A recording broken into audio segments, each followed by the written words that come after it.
Welcome back my dear students. कैसे हैं आप सभी लोग। स्वागत है आप सभी का मेरे YouTube चैनल पे। मेरा नाम है शुभम यादव और मैं आप सभी को डिबेंचर्स पढ़ा रहा था। तो माय डियर लास्ट क्लास में डिबेंचर्स में मैंने आपको बेसिक बातें जितनी भी थी बताई a consideration other than cash से रिलेटेड।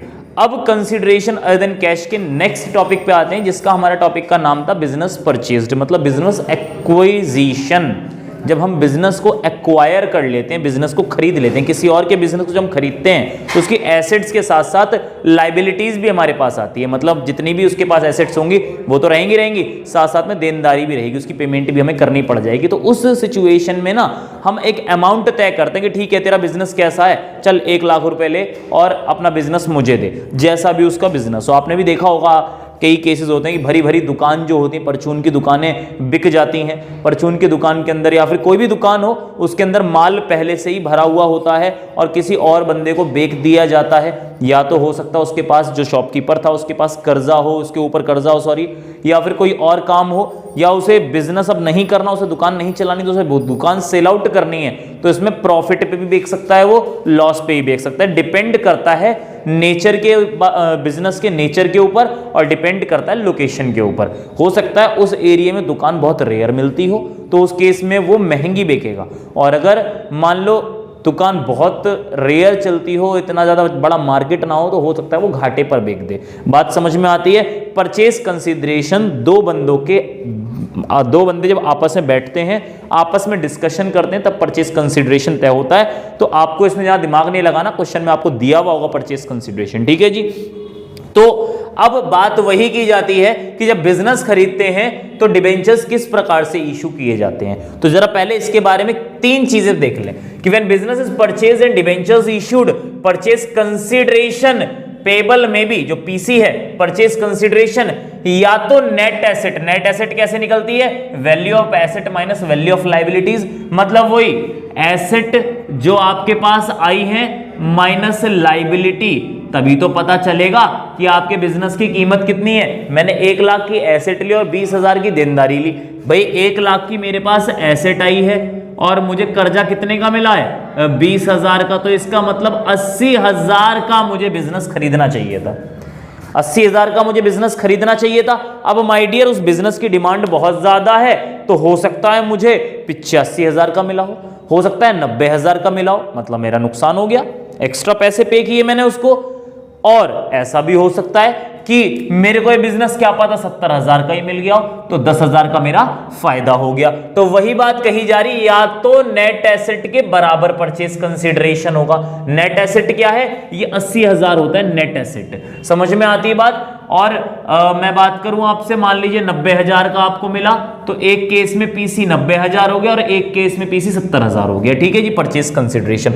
दूसरा है मोर देन द डिफरेंस, मतलब more than the net asset, ये यूं लिख दें, more than net asset, more than net asset. तो उस केस में तो यही चीज हो जाएगी बिल्कुल common. More than net asset बोले तो value of asset minus value of liability, तो उस केस में नेट एसेट से ज्यादा है ये वाला केस। मतलब नेट एसेट तो 80,000 बैठा, लेकिन पीसी कितना है 90,000, तो ज्यादा है या नहीं है। तो उस केस में कैसे एंट्री पास करोगे। और अगर मैं कह रहा हूं कि अगर कम है तब क्या करोगे, कम है मतलब 70,000 रुपए। तो देखो सीधी सी बात है, 90,000 रुपए किसी की चीज थी 80,000 की, मैं उसको 90,000 की दे के आ रहा हूं, तो उसकी कुछ ना कुछ तो गुडविल होगी, कुछ ना कुछ तो उसकी गुडविल होगी।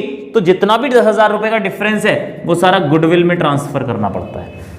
बात समझ में आती है। और अगर किसी की चीज थी 80,000 की, मैं देकर आया 70,000, तो माय डियर मैंने कैपिटल फायदा कर लिया, कैपिटल रिजर्व, मतलब मैंने पैसा बचा लिया नहीं बचा, देने थे 80,000, दे आया 70,000, तो वो जो डिफरेंस होता है ना 10,000 का, उसको हम कैपिटल रिजर्व में ट्रांसफर करते हैं। यही हम एंट्री पढ़ने वाले हैं और कोई नई चीज नहीं है। खैर, अगर इक्वल है तो कोई प्रॉब्लम ही नहीं है, sundry asset account debit to sundry liability to vendor account, तो बराबर हो जाएगा ये। तो भाई बराबरी तो हो जाना है। सन्ड्री एसेट जैसे मेरे एग्जांपल है केस में 1 लाख रुपए है, तो 1 लाख हो गया। अगर मैं लाइबिलिटी की बात करूं तो 20,000 लाइबिलिटी हो गई। और परचेज कंसिडरेशन ऑब्वियसली जैसे मैंने कहा बराबर है कि नेट एसेट 80,000 और परचेज कंसिडरेशन भी 80,000 ही था, तो ये तो वैसे भी मैच कर गया, कोई ऐसे प्रॉब्लम वाली बात नहीं है। और जो भी पीसी होता है उसी के बेसिस पे आप डिबेंचर्स इशू कर देंगे।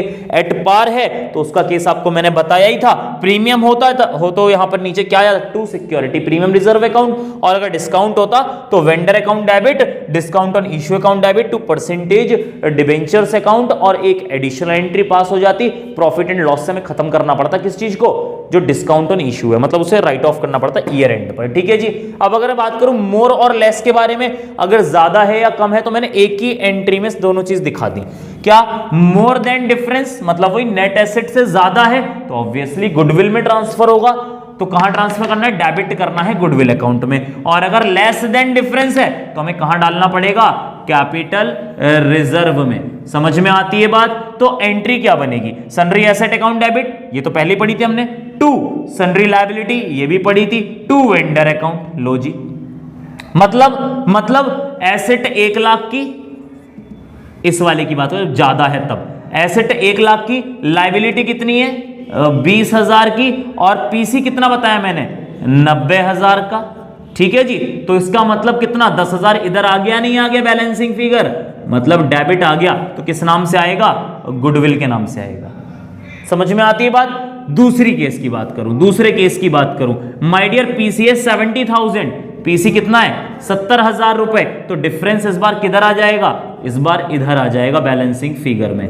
तो ये बैलेंसिंग फिगर में 10,000 इधर आया, ये किस नाम से आ जाएगा, कैपिटल रिजर्व के नाम से। होता कुछ नहीं, बस बैलेंस शीट में इसको डालना होता है, बस बैलेंस शीट में इसको प्रेजेंट करना होता है। ये एसेट साइड में चला जाता है और ये रिजर्व एंड सरप्लस में चला जाता है। जो नई वाली बैलेंस शीट है आपने देख भी ली होगी, नहीं देखी तो उसकी भी एक वीडियो बनाऊंगा, आप उसमें भी देख लेना। ठीक है जी।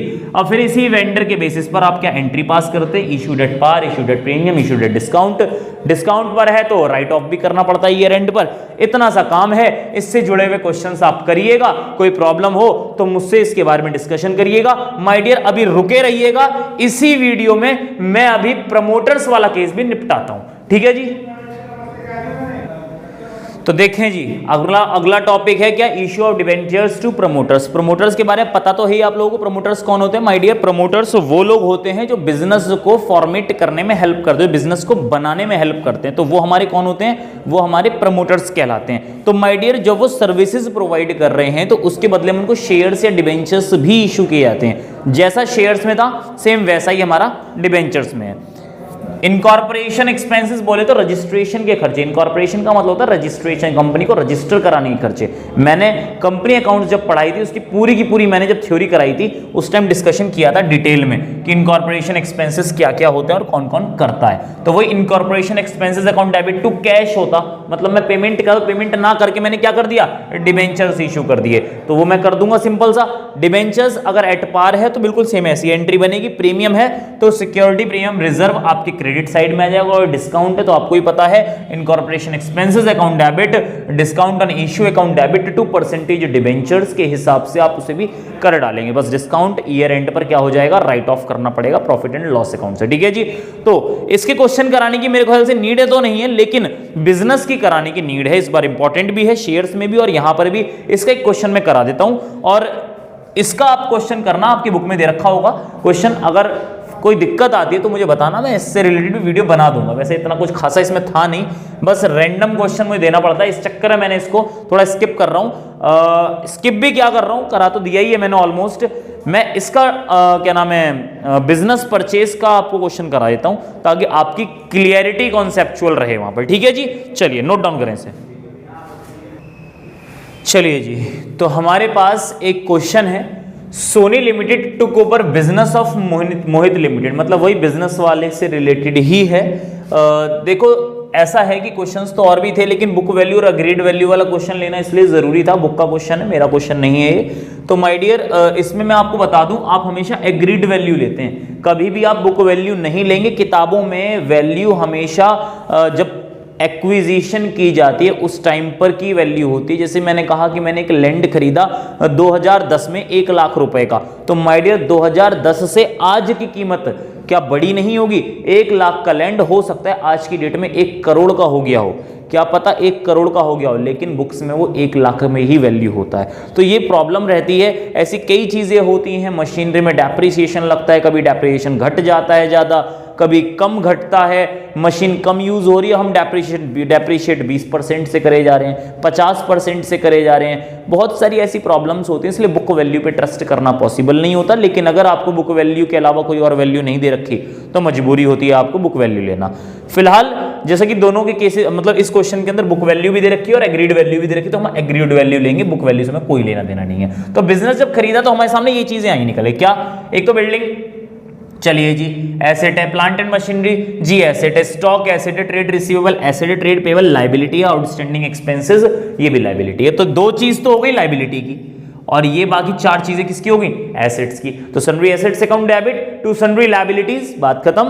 तो हमारे पास ये चारों तो डेबिट में आ गए और ये दोनों क्रेडिट में आ गए। चलिए जी, इतना क्वेश्चन हमें समझ में आया। इट वॉज डिसाइडेड टू पे परचेज कंसिडरेशन एज 7 लाख रुपए थ्रू चेक, मतलब जो भी पीसी आएगा, जो भी पीसी आएगा उस पीसी में 7 लाख रुपए किसमें देने हैं? एक तो चेक के थ्रू देने, मतलब बैंक से पेमेंट हो जाएंगे। The balance was issued 40,000 9% debentures of 100 each और 25% क्या है? प्रीमियम है। तो इस केस में अगर हम देखें, अगर हम इस केस में देखें तो माय डियर 7 लाख रुपए तो हमने बैंक से देने का वादा कर दिया। दूसरी बात, 40,000 9% डिबेंचर्स, 40,000 डिबेंचर्स आपने इशू किए हैं कितने रेट पर? 100 रुपए फेस वैल्यू और 25% फेस वैल्यू का बोलते 25 रुपए, 125। तो उसके हिसाब से परचेज कंसिडरेशन कितना बैठता है जरा बताएंगे? परचेज कंसिडरेशन कितना बैठेगा? Purchase consideration 57 lakh, 57 lakh rupees purchase consideration बैठता है। ये भी क्लियर हो गया कि हमें पीसी आ गया। माय डियर डायरेक्टली पीसी नहीं दे रखा था, आपको क्वेश्चन में डायरेक्टली पीसी देते हैं। ये थोड़ा घुमा हुआ क्वेश्चन था, इसीलिए मैंने इसको डाला है ताकि आप लोग इसको अगर कर लोगे तो आसान क्वेश्चन तो अपने आप हो जाएंगे। तो माय डियर पीसी कितना निकल के आ गया?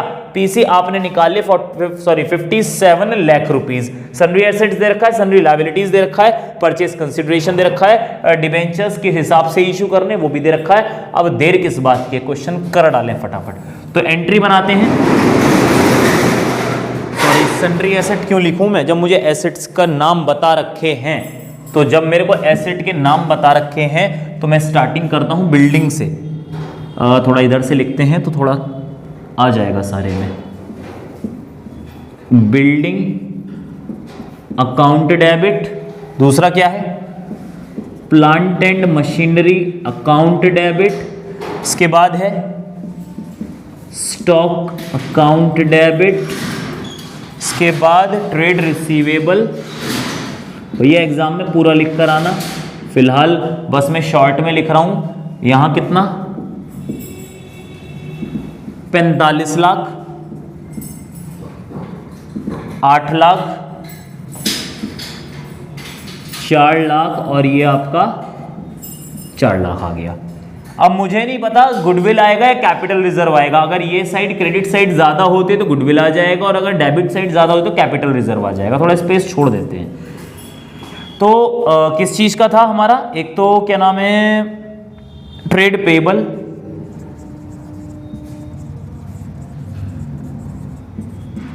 कितने हैं ट्रेड पेबल? 13 लाख रुपए।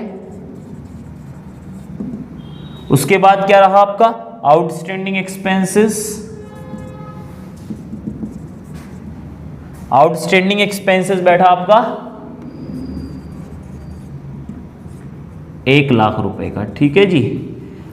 अब परचेज कंसिडरेशन कितना है? Sundry assets account debit to sundry liabilities. अब परचेज कंसिडरेशन हमने कैलकुलेट किया 57 lakh to purchase consideration party का नाम लिखते हैं। किसका बिजनेस पड़ेगा? Soni limited took over business of Mohit limited. तो मोहित का बिजनेस है तो मोहित का नाम आ जाएगा 57 लाख। तो भैया डेबिट का टोटल करो, क्रेडिट का टोटल करो, देखो कौन सा ज्यादा है। डेबिट का टोटल, क्रेडिट का टोटल दोनों का देख के बताएं कौन सा ज्यादा है। ऑब्वियसली क्रेडिट का टोटल ज्यादा है, ये ज्यादा है, 57 लाख दिख रहे हैं, बहुत मोटा पैसा है। ठीक है जी। तो आपका गुडविल निकल के आया बैलेंसिंग फिगर में कितना आया? कैलकुलेट करें 57, 13, 1 लाख। तो ये आपके इधर 45 माइनस की 8 16 तो ये माइनस हो गए और 45 ये 10 लाख हो गए, पूरे 10 लाख बैलेंसिंग फिगर में being business take on over. ठीक है जी, ये एंट्री तो बहुत प्यार से हो गई। चलिए जी, अब डिबेंचर इशू करने में कुछ है ही नहीं भैया, सब दे दिया। कैसे भैया? मोहित लिमिटेड डेबिट 57 लाख से टू, एक तो पैसा दे दिया, कितने रुपए? 7 लाख रुपए, और 9%, 9 है कितना है? 9 नहीं है, debentures account to security premium account being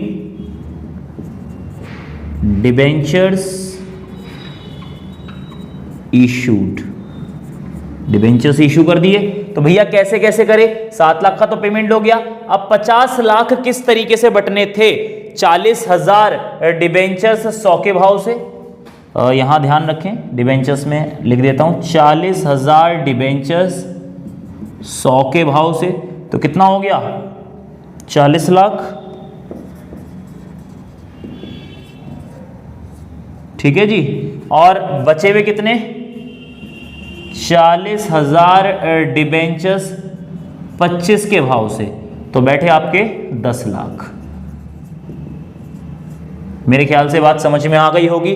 तो ये आपका बिजनेस परचेज का केस था। उम्मीद करता हूं ये चीज आपको समझ में आ गई होगी।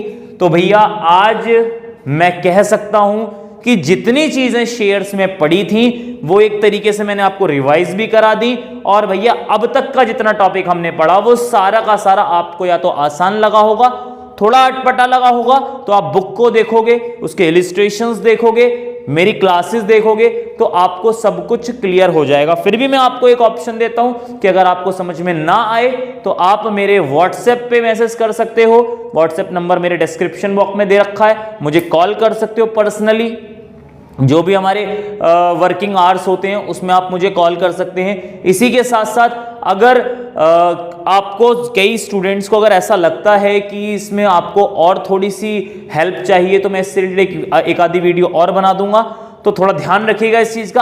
अब के बाद जो टॉपिक बनेंगे हमारे, क्योंकि अब मेरे ख्याल से टॉपिक बचे नहीं हैं, ऑलमोस्ट सारे करा दिए मैंने। हाँ, अब जो हमारा टॉपिक है वो कोलेटरल सिक्योरिटी से शुरू होगा, मतलब हमारी नेक्स्ट वीडियो कोलेटरल सिक्योरिटी से शुरू होगी। और कोलेटरल सिक्योरिटी जब हमारी स्टार्ट होगी तो टू बी वेरी फ्रैंक वो बिल्कुल अलग ही दुनिया होगी। कोलेटरल सिक्योरिटी, बाकी डिस्काउंट पर जब इशू करते हैं, प्रीमियम पर इशू करते हैं, तो जब रिडम्पशन की बारी होती है, रिडम्पशन को ध्यान में रखते हुए हम जब आज ही एंट्री करते हैं, तब किस तरीके से करेंगे, इंटरेस्ट ऑन डिबेंचर्स के बारे में बातचीत करेंगे। और जो हमने, जैसे मैंने कहा आपको कि डिस्काउंट को हम राइट ऑफ किन किन स्टेजेस में और किस किस तरीके से कर सकते हैं, इन सब चीजों के बारे में डिस्कशन करके हम इस चैप्टर को एंड करेंगे। ठीक है जी। तो अगर वीडियो पसंद आया हो तो लाइक, कमेंट, शेयर, सब्सक्राइब कर दें, अपने दोस्तों को बताएं, और ऐसे ही पढ़ते रहें, आगे बढ़ते रहें। Thank you very much, have a nice day.